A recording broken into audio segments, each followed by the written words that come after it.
Something is wrong. Not a little wrong. Wrong enough that if a friend described this situation to you, you would immediately tell them to ask for help. And yet, here you are. Figuring it out alone. Searching for the answer yourself. Quietly carrying something that doesn't have to be this heavy. Not because help isn't available, not because the people around you wouldn't give it, but because asking, the actual act of forming the words and directing them at another person, feels like something you would rather do almost anything to avoid. If that's you, you are not difficult. You are not too proud. You are not someone who doesn't understand that asking for help is a sign of strength. You've heard that.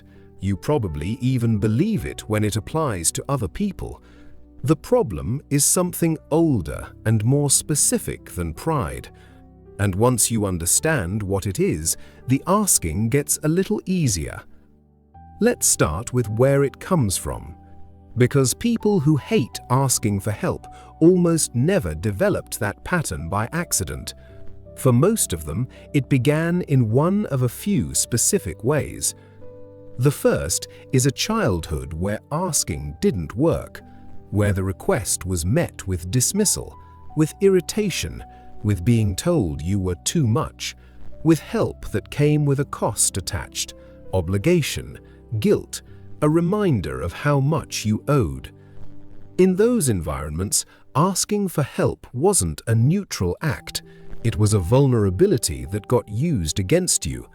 And your brain, which is nothing if not a very efficient pattern recognition machine, filed that away. Asking equals exposure. Exposure equals risk. Better to handle it yourself. The second origin is a childhood where you were needed, where you became early the capable one, the reliable one, the one who held things together while the adults around you didn't quite manage to. In that version, asking for help wasn't just uncomfortable, it was a betrayal of the role. You were the strong one. Strong ones don't ask. And so the asking stopped. Not because you decided not to, but because the role decided for you. The third origin is simpler and more common than most people admit. It is the fear of being a burden. Not the vague social politeness of not wanting to inconvenience someone. Something deeper. The genuine belief, often pre-verbal and rarely examined, that your needs are inherently too much. That the weight of what you're carrying would be unfair to place on anyone else. That asking would confirm something you've quietly suspected about yourself. That you require more than people are willing to give. And so you don't ask, because not asking keeps that fear untested. Now here's where the psychology gets specific. Psychologists have identified a phenomenon called self-reliance as a defense mechanism. Unlike the healthy self-reliance that comes from genuine confidence and capability, defensive self-reliance is driven by fear.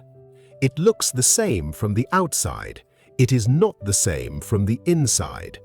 The person with healthy self-reliance chooses to handle things independently because they can and they prefer to. The person with defensive self-reliance handles things independently because the alternative, needing someone and finding them unwilling or unable to help, feels catastrophic. One is a preference, the other is a protection. And the tell is in how it feels when you genuinely cannot manage alone. For someone with healthy self-reliance, asking for help is mildly uncomfortable at most. For someone with defensive self-reliance, it can feel like a small collapse, like something fundamental being exposed, like evidence of a failure that goes beyond the immediate situation. There's also something worth understanding about the social cost people who hate asking for help are unconsciously calculating. Every time you consider asking for help, your brain runs a quick risk assessment. What if they say no? What if they say yes but resent it? What if they think less of me? What if they see something in the asking that I've been trying to keep hidden? This calculation happens fast, faster than conscious thought, and for people who learned early that asking was risky, the calculation almost always comes up the same way. Not worth it. Handle it alone. The cost of asking is too high, even when it isn't. Even when the person you'd be asking would genuinely want to help. Even when carrying it alone is costing you more than asking ever would. The old calculation runs regardless, because it was built for a different environment than the one you're currently in. Now here's what this pattern actually costs, and it costs more than most people realize. It costs connection. Because asking for help is not just a logistical act, it is an act of intimacy.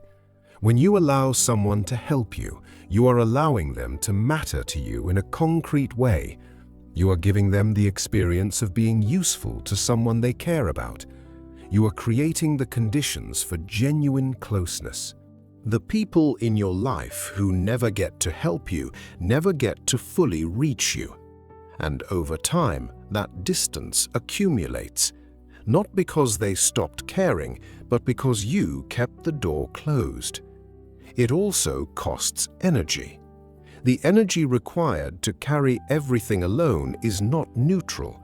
It accumulates quietly, invisibly, until one day it presents itself as exhaustion that doesn't make sense given what you've been doing.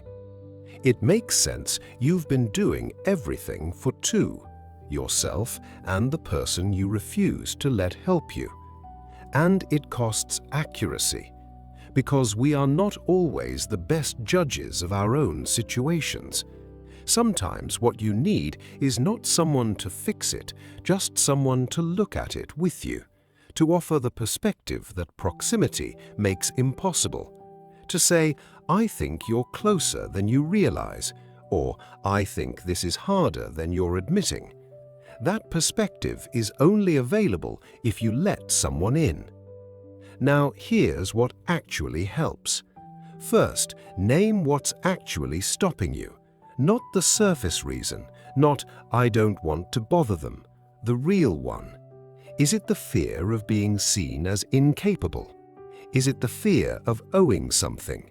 Is it the fear that the ask will reveal a need that confirms something you've been afraid was true about you? Naming the actual fear doesn't dissolve it, but it does make it visible. And a visible fear is one you can examine rather than simply obey. Second, start with a smaller ask than the one you've been avoiding. Not the big, vulnerable request. Something low stakes, something where the worst-case outcome is survivable. Because every successful ask rewires something. It provides a small piece of evidence against the old story. Evidence that asking doesn't always lead to the outcome your nervous system has been predicting. Third, understand that letting people help you is not weakness. It is not debt. It is not exposure. It is an act of trust. And trust, offered carefully and to the right people, is what turns relationships from pleasant to real. The people who love you want to help you. Not because they feel obligated, because helping you would make them feel closer to you. Because being needed by someone you love is one of the most meaningful experiences available to a person. By not asking, you are not protecting them from inconvenience, you are protecting yourself from vulnerability. And you are accidentally protecting them from the closeness they would choose if given the option. You have been carrying things alone for a long time. Some of it was necessary, some of it was survival. But you are not in the same room you were in when that pattern was built. The people around you now are not the same people who made asking feel dangerous. Most of them are waiting, not for you to need less, for you to let them in. If this felt like finally understanding something you've been doing without knowing why, subscribe, because that's exactly what we do here every single week.